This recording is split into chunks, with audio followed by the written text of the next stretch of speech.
Olá, pessoal. Meu nome é Karina, Karina de França Silva Vale, e hoje a gente dá início à nossa 11ª aula de Sociologia. O tema de hoje é os desafios da contratação legal no emprego doméstico.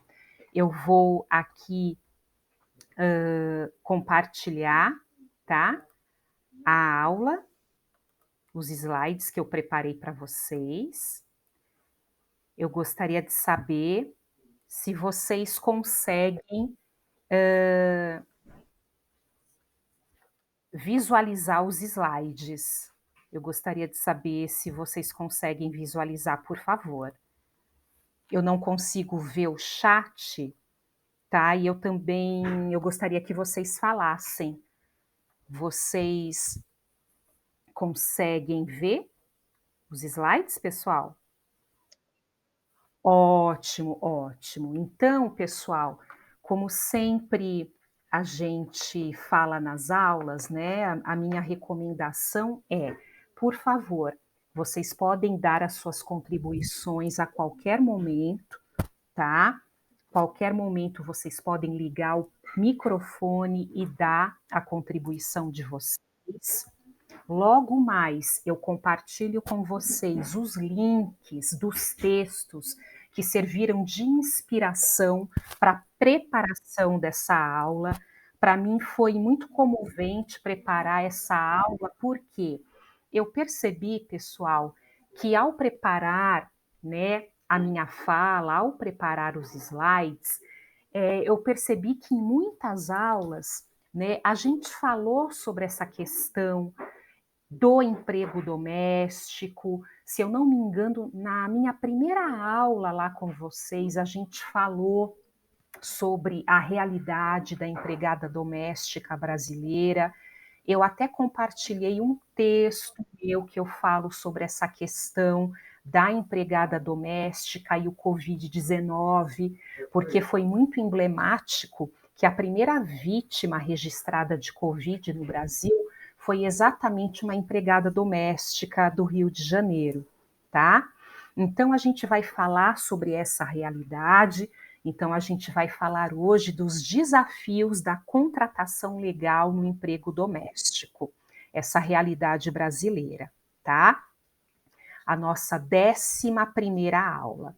E como vocês sabem, as imagens para mim é muito importante. Eu gostaria que vocês visualizassem aqui esse slide, que contém aqui um termo muito interessante, cultura doméstica. Ele está entre aspas, porque num texto muito importante utilizado na preparação dessa aula, uma socióloga, a Thais Almeida Manticelli, da Universidade Federal do Paraná, ela utiliza esse termo, cultura doméstica.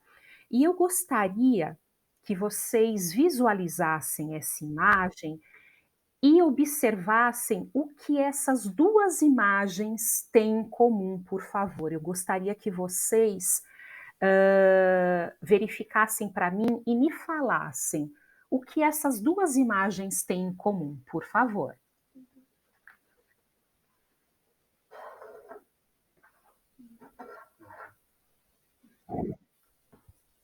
Lembrando que eu não consigo ver o chat. Eu gostaria que vocês comentassem, abrissem o microfone e comentassem comigo, pode ser? Pode falar, Grego, você está muito calado.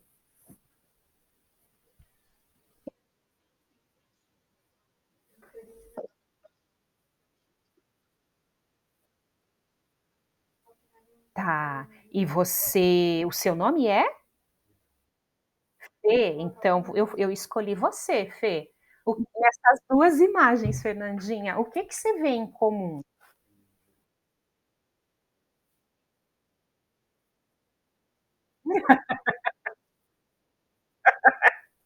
E essa imagem é uma imagem de novela, que inclusive foi reprisada há pouco tempo. Eu me lembro quando ela passou originalmente, né. Laços de Família, não é isso, gente? com a Vera Fischer, com a Carolina Dickmann, tem a atriz aí que está atrás da Vera Fischer, a Thalma de Freitas. E Fê, o que que você vê em comum nessas duas imagens, que tem relação direta com o tema da nossa aula hoje? Fê, o que que você observa?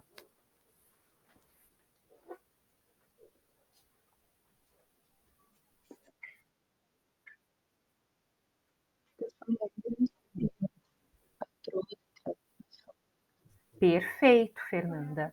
Então, assim, essa coisa da cultura doméstica, tá? Entre aspas, como eu digitei aí para vocês, que foi um termo que eu encontrei no texto maravilhoso da Thaís Almeida Manticelli, lá da Universidade Federal do Paraná. Eu vou passar para vocês um texto dela que saiu no Nexo Jornal. Mas esse texto, na verdade, é baseado na tese da Thaís, que se chama Eu não trato empregada como empregada, as empregadoras e os desafios do trabalho doméstico remunerado. Esse texto da Thaís, né, um texto muito simples, porém muito denso, né, pesado, ele é meio que um resumo pessoal da tese da Thaís, que fala justamente do que ela nomeia como cultura doméstica, tá? Essa tese dela maravilhosa fala das relações que atravessam o emprego doméstico no Brasil, a relação das ditas patroas e suas empregadas domésticas, pessoal. É um texto muito interessante, é uma fotografia muito séria da sociedade brasileira, Fernandinha e os demais presentes da nossa aula, porque ela tenta apresentar o quanto é difícil no Brasil a gente encontrar uma trabalhadora doméstica, um trabalhador que trabalha nesse ambiente doméstico e ele ser registrado, ele realmente ser um profissional que tenha garantido os seus direitos. Porque realmente essa cultura doméstica, vocês imaginam de onde vem, gente, essas características, essa predominância desses trabalhadores que trabalham nesse ambiente serem racializados e, na sua grande maioria, serem mulheres, né? Vocês fazem ideia, né, de onde isso vem? Isso tem uma raiz, pessoal? Vocês podem falar para mim. O que que vocês acham? Pode falar, Fê.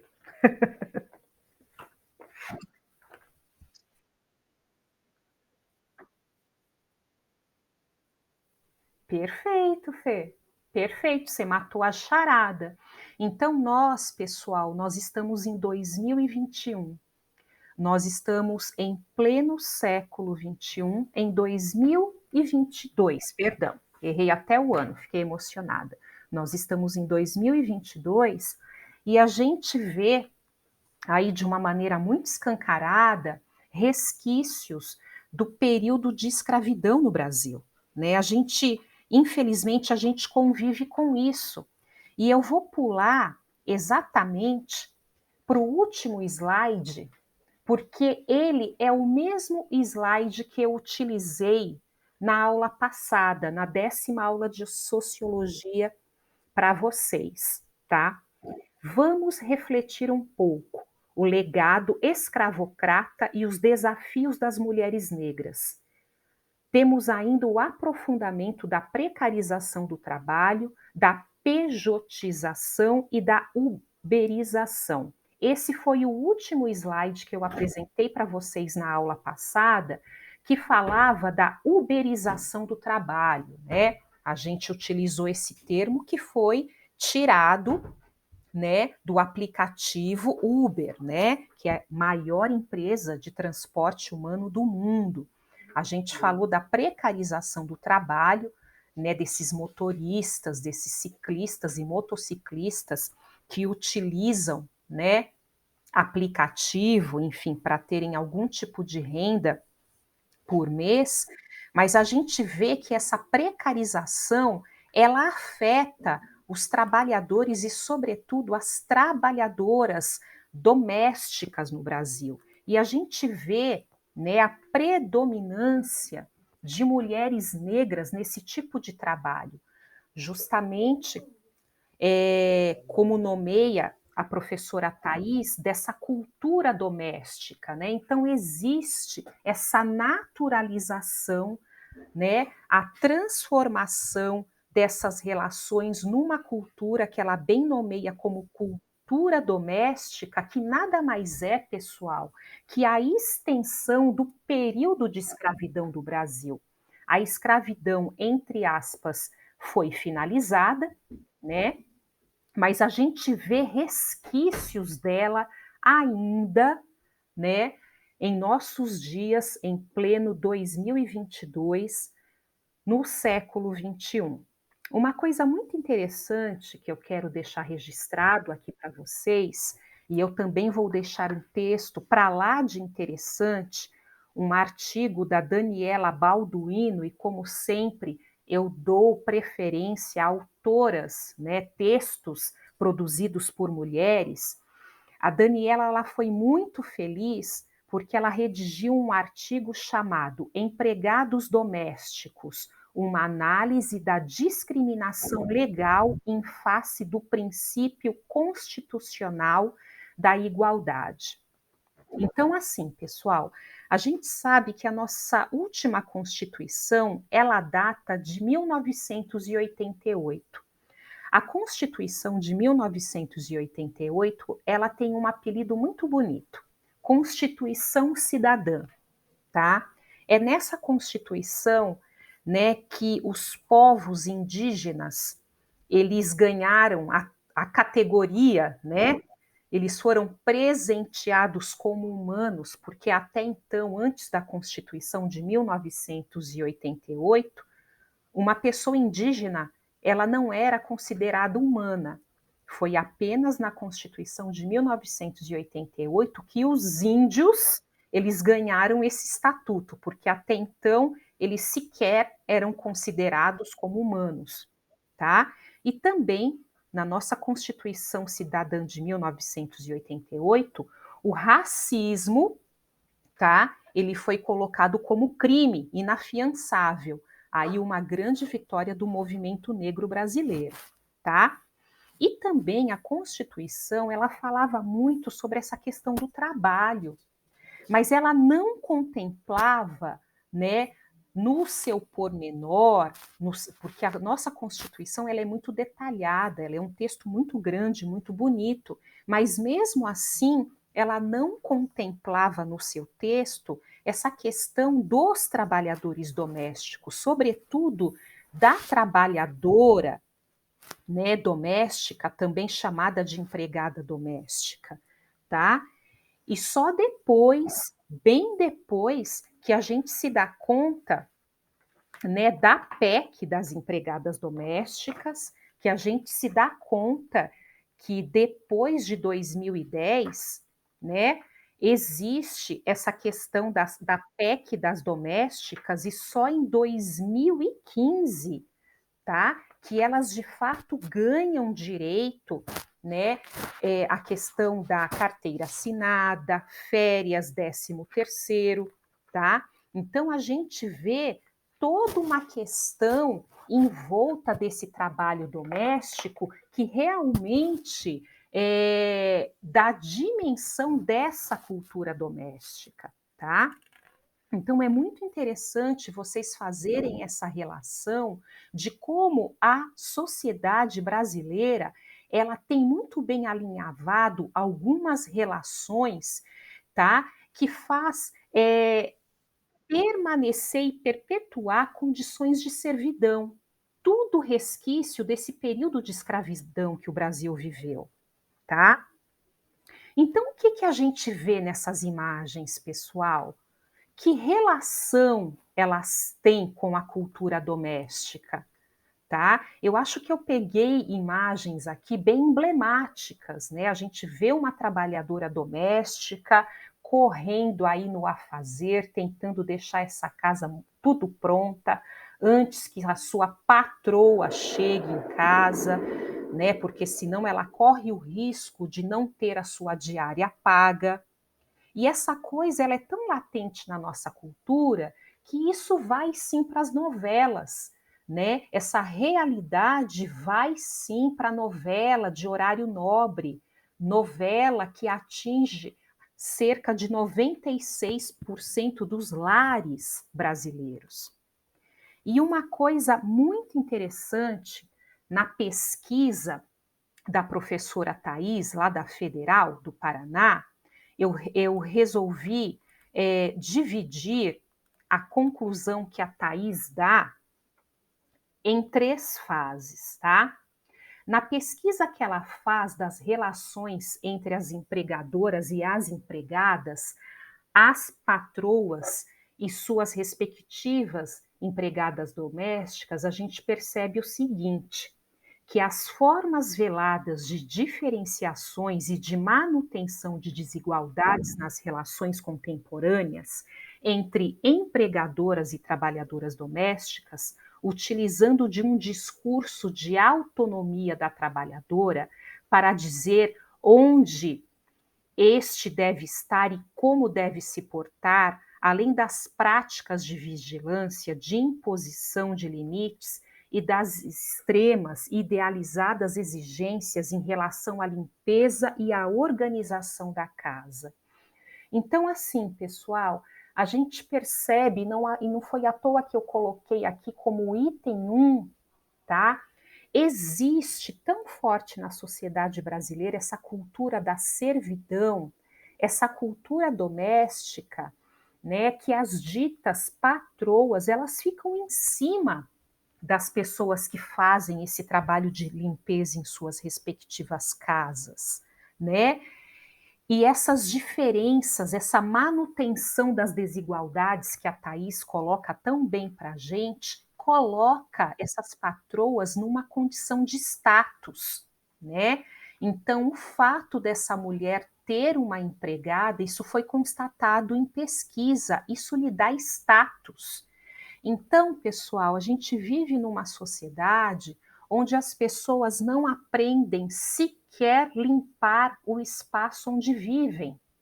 Elas não fazem questão de limpar o espaço onde elas próprias vivem e não querem limpar. E querem uma pessoa para dar conta, né, dessa situação, e elas querem pagar do jeito delas. Elas não querem regularizar a situação dessa funcionária, dessa profissional que limpa onde ela dorme, que limpa onde ela come, que limpa onde ela vive, né? Então, é muito importante vocês lerem esse texto que eu vou deixar para vocês quando vocês puderem, porque é uma fotografia fiel da sociedade brasileira. Uma outra conclusão que a professora Thais nos coloca é o seguinte: essas características da cultura doméstica se mostraram diretamente conectadas com as percepções e reconhecimentos legislativos de uma complexa rede meritocrática em que interpõem-se afetos, doações, lealdade, dependências e interrelações com o cuidado. O baixo número de contratações legais está conectado com os parâmetros da cultura doméstica, fazendo com que as empregadas vejam a ampliação de direitos trabalhistas como desproporcionais à qualidade dos serviços prestados pelas trabalhadoras. Então, assim, existe uma resistência pessoal, tá? Existe uma resistência, por mais que isso esteja em lei, dessas trabalhadoras domésticas serem registradas e terem seus direitos garantidos. E tem mais, as trabalhadoras domésticas que exigem de suas patroas o registro, elas se sentem intimidadas, porque elas têm medo que essa questão do registro possa interferir na relação, né, que ela construiu com essa patroa, tá. Então é muito interessante que a Thaís ela coloca aqui o cuidado, né. Então, essas profissionais, elas não estão apenas no âmbito da organização de um ambiente, da limpeza de um ambiente.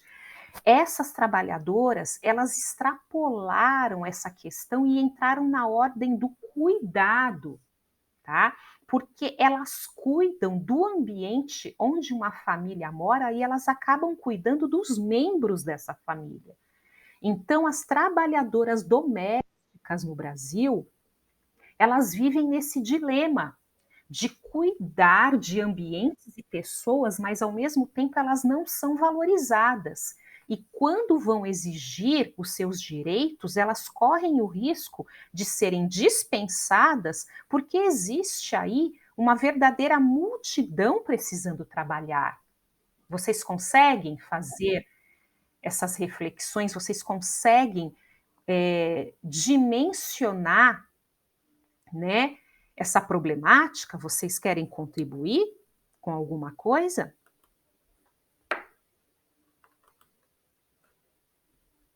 Vocês gostariam de falar algo?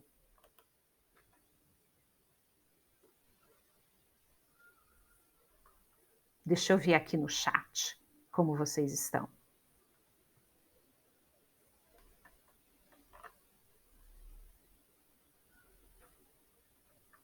Tudo bem, pessoal? Vocês estão conseguindo me ouvir, também ver os slides?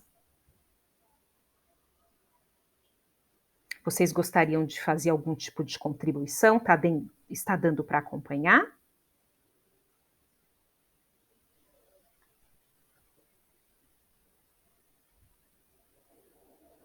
Ótimo, ótimo. Então, voltando, gente, à questão dos slides, e aqui já na terceira conclusão da Thaís, a gente vê uma coisa que o rompimento, tá, dessa cultura doméstica, que foi o que ela nomeou, né, essa questão das relações entre as patroas, né, e as profissionais domésticas, né, ela nomeia como cultura doméstica, né, que ela conseguiu aí evidenciar. O rompimento dessa cultura doméstica se mostra pelas análises que ela conseguiu realizar na tese dela, como um caminho para se concretizar parâmetros minimamente modernos em termos contratuais legais e igualitários das relações travadas no cotidiano do lar. Uma proposta que poderia ser refletida pelo movimento feminista. Então, ela está pedindo para que as feministas coloquem isso em pauta na articulação de políticas públicas que visam combater desigualdades raciais, de gênero e de classe no Brasil.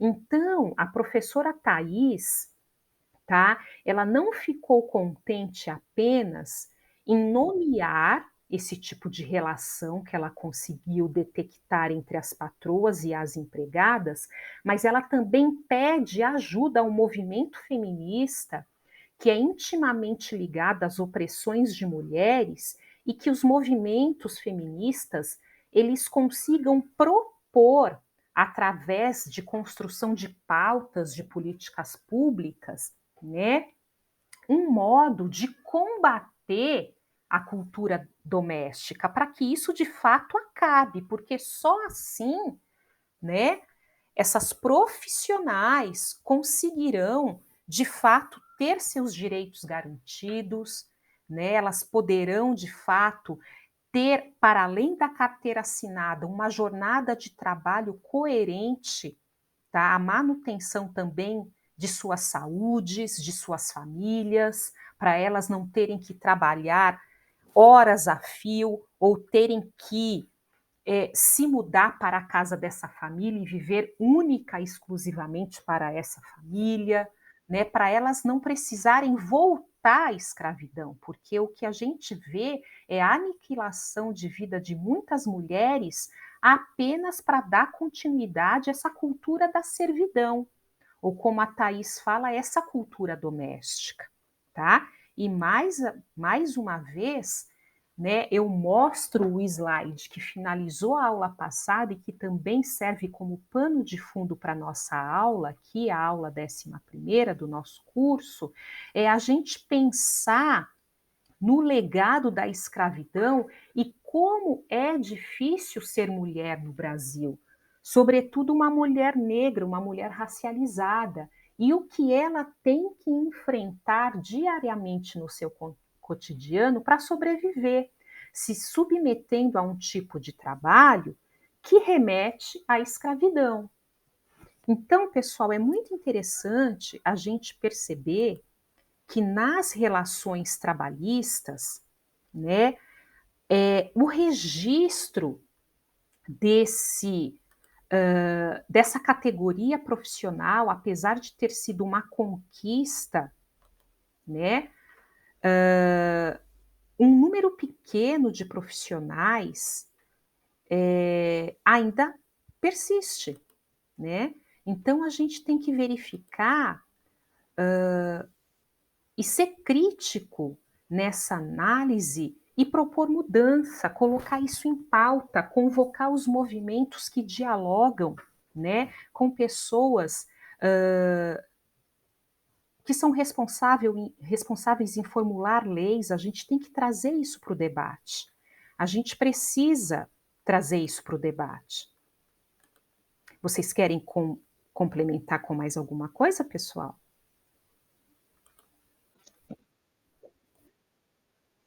Oi, querida. Com quem eu falo aí? Oi, Aimee. Tudo certinho, pode falar, Aimee.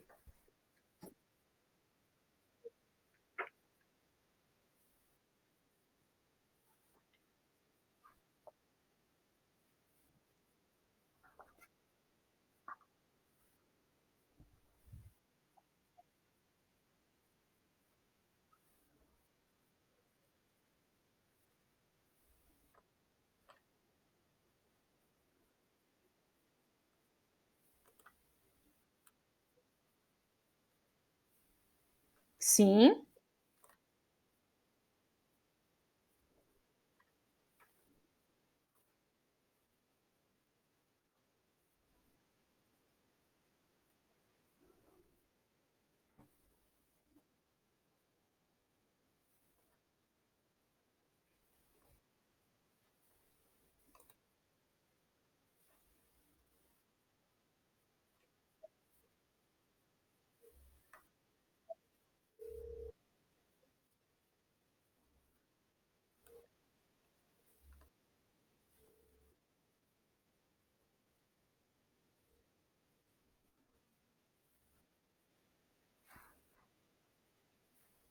sim.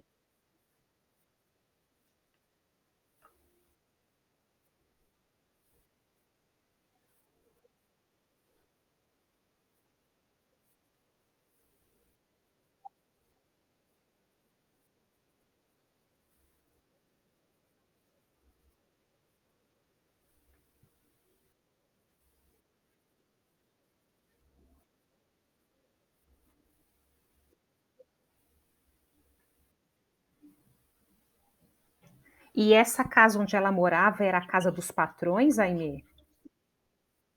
Então, assim, a gente pode falar que o tratamento que ela recebeu dessa família, ela não estava sendo cuidada, ela tinha uma atividade análoga à escravidão. Concorda comigo? E essa é uma realidade que foi vivida, infelizmente, pela sua prima, é isso? Sua tia, foi uma realidade vivida pela sua tia, e eu me pergunto quantas mulheres no Brasil, infelizmente, vivem essa realidade. E isso é naturalizado. Essa pesquisa da professora Thais, ela é muito rica, e eu já li outros trabalhos que é muito comum essas famílias falarem: "Mas eu quero alguém que quando adentrar a minha casa eu vou tratar como se fosse um membro da família". Uma balela sem fim, porque o que eles querem, na verdade, é alguém para eles explorarem, é uma pessoa para ser explorada. Então precisamos, pessoal, estar atentos a isso e caso vocês conheçam, denunciem, porque a escravidão acabou.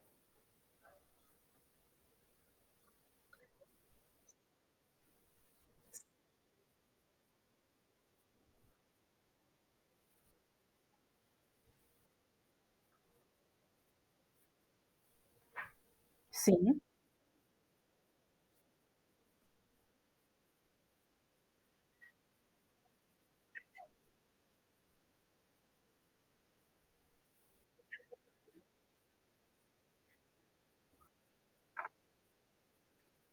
uhum, sim, uhum.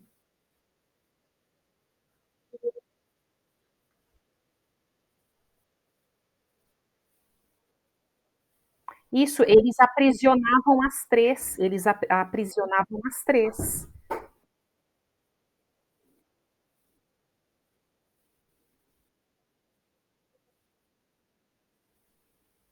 Sim,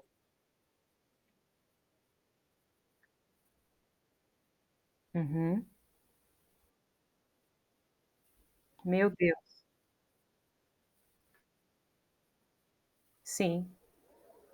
Aimee, eu agradeço demais essa sua contribuição, eu fico inclusive, muito comovida, por um lado, em saber que histórias como da sua tia, infelizmente, fazem parte do Brasil atual, mas assim, a sua contribuição é fundamental, porque aí, pessoal, é uma temática que a gente está estudando hoje com um pouco mais de afinco, mas essa temática ela já transitou em aulas anteriores e os textos que eu selecionei para vocês eu vou mandar via WhatsApp, viu? Porque aqui no chat eu estou tendo dificuldade, mas eu vou mandar via WhatsApp, porque vocês vão ver linha a linha o que a Aimee trouxe de contribuição. É a história, Aimee, da sua tia.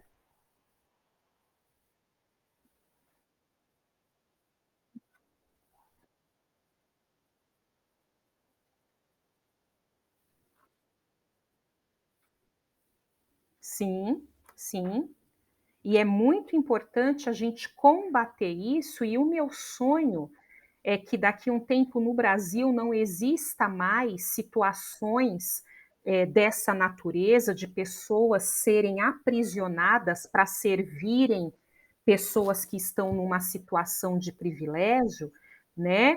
E o que mais, eu tenho observado que quando, algum grupo que a polícia consegue libertar, são grupos constituídos de homens, né.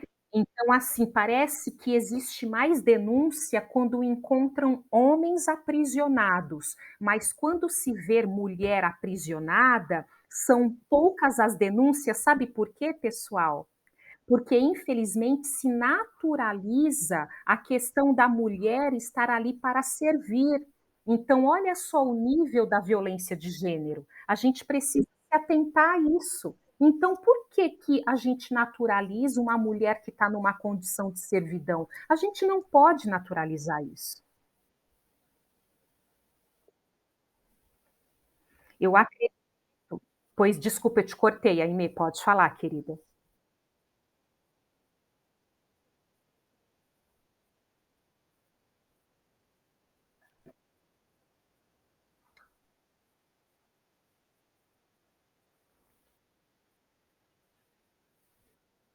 Sim. Aimee, mais uma vez, eu agradeço a sua contribuição, foi muito rica. Então, assim, de fato, é um incentivo para que em outras aulas, em outros lugares, eu volte a apertar essa tecla, tá? Com como a Fê colou aqui, um relato muito importante, tá?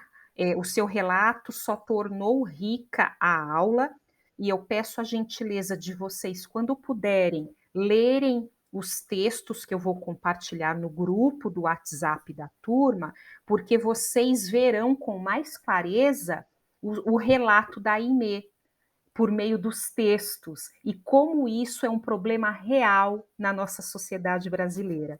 Pessoal, eu vou finalizar a aula, agradeço a presença de vocês e a gente se vê daqui 15 dias. Muito obrigada. Obrigada. Boa noite, queridos.